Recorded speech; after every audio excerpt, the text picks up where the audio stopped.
Kini mga higala mo na yung among deep well control board.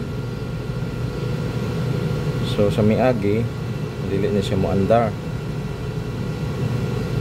niya, giilisan na mo og contactor kay daot niya. Sa dihang giilisan og contactor dili gihapon siya mo andar. So nagpasabot nga dunay diferensya siyang motor. So ang gihimo, basin og nakahigop siya og mga buhangin, mga lapok, or dunay nakabara sa iyahang submersible pump. So ang nindot nga himuon o ang pinaka first step nga himuon, i-reverse lang. Tugod kay 3-piece man ni kining niya. So kining line 1 ug line 2, line 1 ug line 3. So i-reverse ang line 3, balinsa nimo diri sa line 1, yang line 1 balin sa line 3. So mahitabuan na maigsuon, mo reverse pod ang iyahang andar, imbis higop ibugwak niya.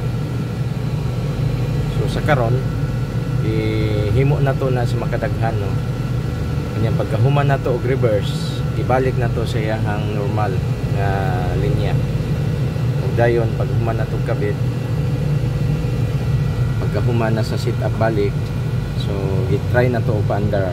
Nakita na to maigsuo mga higala nga okay na ang atong pump, andar na siya. Kung makita na to diri, normal na po ang iyahang tahi. So ana ra no. So kung doon na ingon ana mga higala nga mahitabo pod na sa inyong submersible pump, ayaw sa dayon mo gunahuna nga dunay daot ang inyong pump, or tingali mag-ilis dayon mo og mga parts gawas kung nakita gid nga daot na. I-try lang ninyo og reverse ang ilahang line 1 ug line 3, i-change ninyo then ibalik. Pagkahuman okay na siya.